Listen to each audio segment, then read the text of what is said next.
Hello guys! మీ Divya Creations ఎలా ఉన్నారు? అందరూ బాగున్నారా? నేను కూడా చాలా బాగున్నా అండి. మేమైతే ఇప్పుడు యాదగిరిగుట్ట కొత్తగా అయింది కదా అండి. యాదాద్రి దర్శనానికైతే వెళ్తున్నాము. ఆ నరసింహస్వామిని దర్శించుకుందామని ఇలా బయలుదేరుతున్నాము ఫ్యామిలీతో. ఇప్పుడు కొత్తగా కన్‌స్ట్రక్షన్ అయింది కదండీ! ఎలా ఉందో ఏంటో మాకు తెలియదు. కొత్తగా ఇప్పుడే వెళ్తున్నామనమాట. ఫస్ట్ టైమ్ కొత్తగా అయిన తర్వాత చూసొద్దామని వెళ్తున్నాము. అలాగే వాటి విశేషాలు, వాటి స్టోరీ ఏందో ఒకసారి మీతో కూడా షేర్ చేసుకుందామని ఇలా మీ ముందుకొచ్చానండి. చూడండి మేమైతే ఇలా ఎంజాయ్ చేస్తూ వెళ్తున్నామనమాట. ఇక్కడ చూసారా అండి మా చిన్న పాప గూడా హాయ్ జెప్తుంది. హాయ్ చెప్పండి అనంటే అక్కడ చిన్న పాప గూడా హాయ్ చెప్తుంది. మంచిగా అనిపిస్తుంది అట్లా హాయ్ చెప్తుంటే. ఓకే. ఇప్పుడు మనము యాదాద్రి గురించి కొంచెం తెలుసుకుందామండి. వాటి స్టోరీ ఏంది? వాటి విశేషాలేంటి? అవన్నీ మీతో షేర్ చేసుకుంటా ఇప్పుడు. తెలంగాణలో పేరు పొందిన ఆధ్యాత్మిక పుణ్యక్షేత్రం యాదగిరి లక్ష్మీ నరసింహ దేవస్థానము.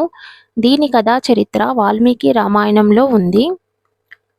నాకు తెలిసినంత వరకైతే కొంచెం చిన్న స్టోరీ అయితే మీతో షేర్ చేసుకుంటా అండి. అదేదో ఇప్పుడు మనము తెలుసుకుందాం. ఋష్యశృంగ మహర్షి శాంతల పుత్రుడు యాద మహర్షి. ఈయన చిన్నతనం నుంచే హరిభక్తుడు. ఈయన ఆంజనేయ స్వామి సలహా మీద ప్రస్తుతం యాదగిరిగా పిలువబడుతున్న ప్రదేశంలో చాలా కాలం తపస్సు చేశారంట అండి.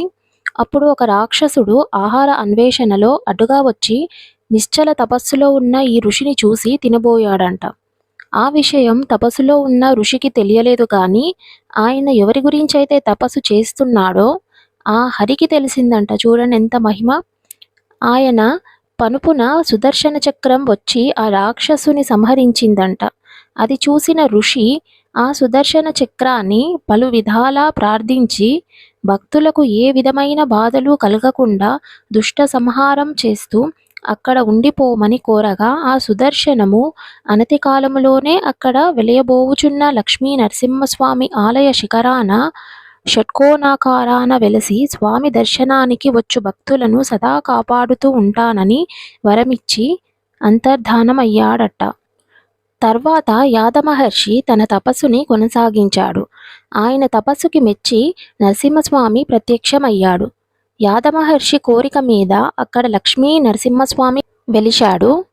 ఆ ఋషి కోరిక మీదే ఆ కొండ యాదగిరిగా ఋషి పేరు మీద ప్రసిద్ధికెక్కింది. ఆ ఋషి తపస్సు చేసింది స్వామి ప్రత్యక్షమైంది కొండ క్రింద ఉన్న పాత లక్ష్మీ నరసింహస్వామి గుడి దగ్గర అని చెప్తారు. యాదమహర్షి కోరిక మీదే ఆంజనేయ స్వామి యాదగిరిలో క్షేత్రపాలకుడిగా ఉంటాడంట అండి. ఈ క్షేత్రానికి సంబంధించి ఇంకొక స్టోరీ ఉందండి. అదేందో ఇప్పుడు మనము తెలుసుకుందాము. ప్రహ్లాదుని రక్షించటానికి అహోబిలంలో నరసింహస్వామి స్తంభాన్ని చీలుకొని వచ్చి హిరణ్యకశిపుని సంహరించిన తర్వాత ఆ భీకర రూపాన్ని శాంతపరచటం ఎవరికీ సాధ్యం కాలేదట. అప్పుడు దేవతలంతా లక్ష్మీదేవిని ప్రార్థిస్తే ఆవిడ ప్రత్యక్షమై స్వామిని శాంతింపజేసిందంట. అప్పుడు ప్రహ్లాదుడు స్వామిని అక్కడే ప్రసన్న రూపంలో కొలువై ఉండమని కోరాడట. అయితే స్వామి అతి భీకర రూపంలో దర్శనమిచ్చిన ఆ ప్రదేశంలో శాంతరూపంతో కొలువై ఉండటం లోక విరుద్ధమని అక్కడికి సమీపంలో ఉన్న యాదగిరిలో శ్రీ లక్ష్మీ నరసింహస్వామి అర్చామూర్తిగా లోక కళ్యాణార్థం కొలువు తీరుతానని బయలుదేరారు. లక్ష్మీ సమేతుడై కొండపై గల గుహలో వెలిశారు.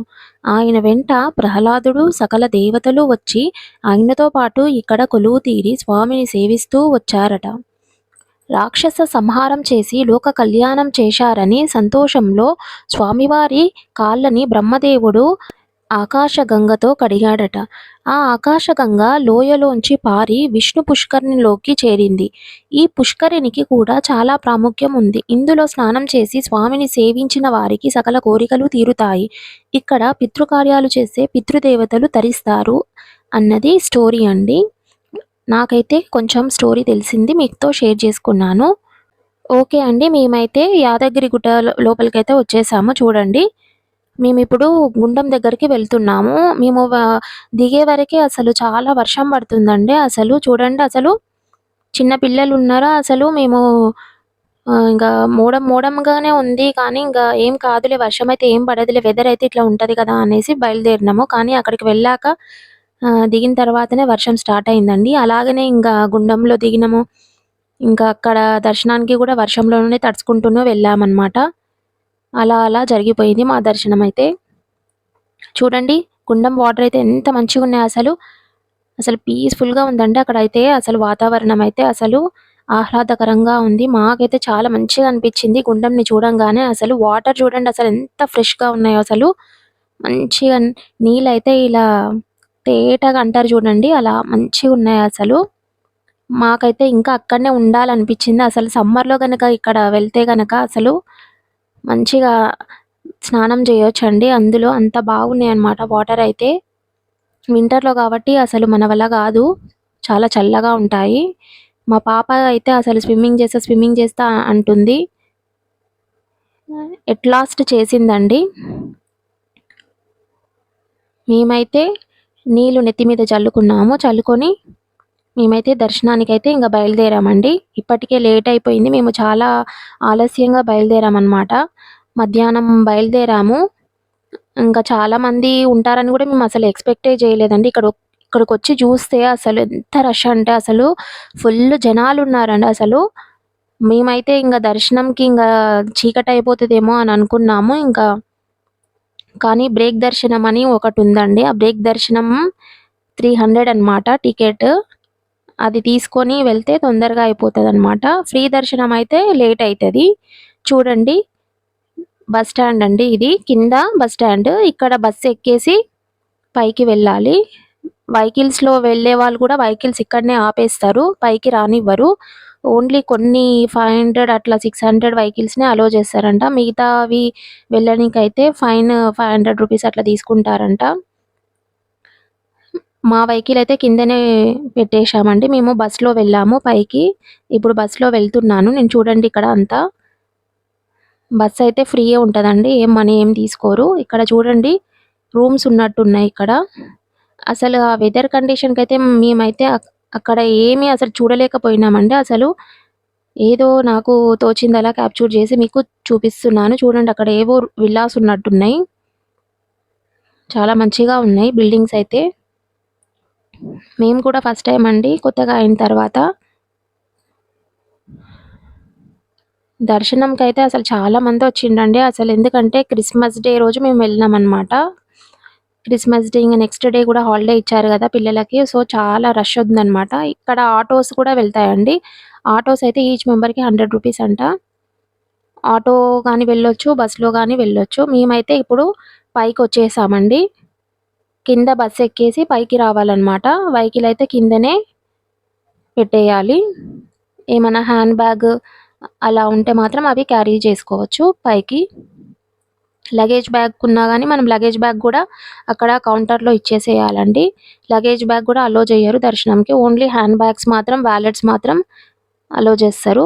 మొబైల్ ఫోన్స్ గూడా అక్కడనే కౌంటర్‌లోనే ఇచ్చేసేయాలి. మనము కౌంటర్‌లోనే పెట్టేసి వెళ్ళాలి. లోపలికైతే అసలు ఫోన్ అయితే అలో లేదండి. ఫస్ట్ స్టార్టింగ్‌లో ఓపెనింగ్ చేసేటప్పుడైతే అలో ఇచ్చారంట. ఫోను వీడియో తీయడం అవన్నీ. కానీ ఇప్పుడైతే అస్సలు స్ట్రిక్ట్ అండి అసలు. మొబైల్ ఫోన్స్ అయితే లోపలికైతే అలో లేదు. బయట కౌంటర్‌లోనే ఇచ్చేసేయాలి. ఈచ్ మొబైల్‌కి రూ. 10 తీసుకుంటారు ఫీజనేది. ఎన్ని మొబైల్స్ ఉంటే అంత మనీ. ఇది పైకి వెళ్ళే దారండి. దేవాలయం దగ్గరికి వెళ్ళనీకే ఇటువైపు నుంచి వెళ్ళాలి. చూడండి ఇదే దేవాలయం. ఆహా! ఎంత బావుంది చూడండసలు. సూపర్ కన్‌స్ట్రక్షన్ అండి అసలు. అసలు మాటల్లో చెప్పలేము అసలు వర్ణించలేము గూడా. అంత బావుందసలు. చూస్తూ ఉంటే అలానే చూడాలనే అనిపిస్తూ ఉంటదనమాట. అది కన్‌స్ట్రక్షన్ అలా ఎంత బా చేశిండ్రంటే సూపర్ అండి అసలు. చూడండి ఎంత బావుందసలు. వర్షం గనక పడకపోయుంటే అసలు చాలా ఎంజాయ్ చేసేవాళ్ళమండి అసలు. అంత బావుంటదక్కడ. చూడండసలు ఎక్కడ చూసినా అసలు అందమే అండి. ఆ గుడి అందం అట్లా కట్టిండ్రనమాట శిల్పులైతే. అసలు సూపర్‌గా కట్టిండ్రండి. ఇక్కడ కన్‌స్ట్రక్షన్ గురించైతే నాకు తెలిసినంత వరకి మీతో కొంచెం షేర్ చేస్తా అండి ఇన్ఫర్మేషన్ అనేది. యాదాద్రిలో వెలిసిన పంచనారసింహ క్షేత్రాన్ని అద్భుతంగా తీర్చిదిద్దారండి. జ్వాలా నారసింహుడు, గండభేరుండు నారసింహుడు, యోగ నారసింహుడు, ఉగ్ర నారసింహుడు, లక్ష్మీ నారసింహుడు స్వయంభూలుగా వెలిసిన ఈ దివ్య క్షేత్రాన్ని దేశంలోని ఇతర దివ్య క్షేత్రాల్లోని మరే ఆలయానికి తీసిపోని రీతిలో వివిధ శిల్ప కళా శైలులు వైభవం ఒకే చోట భక్తులకు కనువిందు చేసేలా అత్యంత అపురూపంగా, అనన్య సామాన్యంగా నిర్మాణాన్ని పూర్తి చేశారండి. సూపర్ అసలు. ఈ నిర్మాణంలో ఏకంగా 2.5 లక్షల టన్నుల కృష్ణశిలను వినియోగించారండి. కృష్ణశిల అంటే బ్లాక్ స్టోన్ అండి. ఈ మొత్తం టెంపుల్ బ్లాక్ స్టోన్‌తోనే కట్టారండి. అసలు మొత్తం అసలు కొన్ని చోట్లయితే విగ్రహాలు మాత్రమే బ్లాక్ స్టోన్‌తో పెడతారంట. కానీ ఇక్కడ ఏ టు జెడ్ అంతా బ్లాక్ స్టోనే యూజ్ చేశారంట అండి. అసలు ఎంత సూపర్ గదా అండి అసలు. ఆధారశిల నుంచి శిఖరం వరకు మొత్తం బ్లాక్ స్టోన్‌తోనే యూజ్ చేయడం, ఆలయ నిర్మాణం చేపట్టడం విశేషమండి. గోపురాలను పల్లవ శైలిలోను, ముఖమంటపాలను కాకతీయ శైలిలో నిర్మించారంట అండి.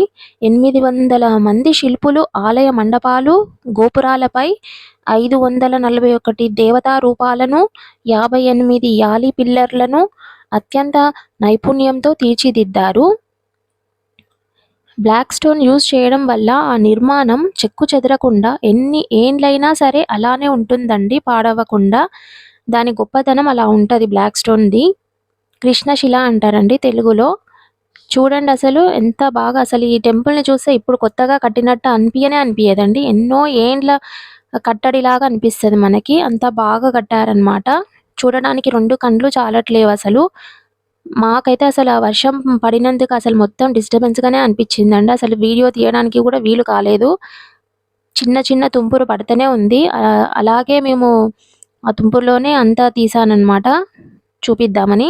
చూడండి ఇక్కడ బయట వ్యూ అయితే ఎంత సూపర్ ఉంది అసలు. సూపర్ లొకేషన్ అండి పైనుంచి చూస్తూ ఉంటే అసలు. ఈ బ్లాక్ స్టోన్ అనేది ఆంధ్రప్రదేశ్ ప్రకాశం జిల్లా గురుజీపల్లిలో నాణ్యమైన మొత్తం శిలను ఆ గ్రామంలోని ఒకే క్వారీ నుంచి సేకరించారంట. మెస్సార్డ్ సివిల్ ఇంజనీర్స్ ధృవీకరించాయండి. ఇది ఆలయ నిర్మాణానికి ఇలాంటి పరీక్షలు నిర్వహించడం ఇదే మొదటిసారి కావడం విశేషమండి. యాదాద్రి ఆలయాన్ని శ్రీ వైష్ణవ సాంప్రదాయానికి అనుగుణంగా తీర్చిదిద్దారు. 2000 మంది శిల్పులు దీనికి పనిచేశారండి. యాదమహర్షి స్వామివారిని వేరువేరు రూపాల్లో చూడాలనిపించి మళ్ళీ తపస్సు చేశాడంట అండి. అలా అతని కోరిక మేరకు నంద, జ్వాల, యోగ, గండభేరుండ, నారసింహగా దర్శనమిచ్చాడంట అండి. అందుకే ఈ క్షేత్రాన్ని పంచనారసింహ క్షేత్రంగా పిలువబడింది అని అంటారు అక్కడున్న ప్రజలు. ఆ ఋషి కోరిక మేరకే ఆ కొండ యాదగిరిగా ఋషి పేరు మీద ప్రసిద్ధి చెందింది. సూపర్ కదా అండి. ఇప్పుడు చూడండి అసలు మేము దర్శనం అయిపోయి వచ్చేలోపు చీకటి అయిపోయింది. కొంచెము లైట్స్ ఆన్ అయ్యాయి. చూడండి ఎంత బాగా అనిపిస్తుందో ఆ లైట్స్తోని వెలుగుతూ ఉంటే అసలు శోభాయమానంగా కనిపిస్తుందండి.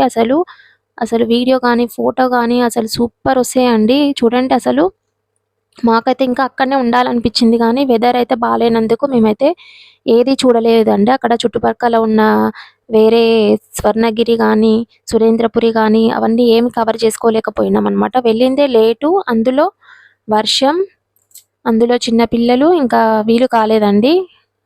వెళ్ళే వరకే నైట్ అయిపోయింది. సో ఇదొక్కటే కవర్ చేసుకొని వచ్చేసామన్నమాట. చాలా బాగుంది చూడండి లైట్స్ ఆన్ అవ్వగానే అసలు ఎంత బాగా అనిపిస్తుందో అసలు. ఈ కట్టడైతే మొత్తము విష్ణుతత్వం ప్రతిఫలించేలా రూపొందించారండి.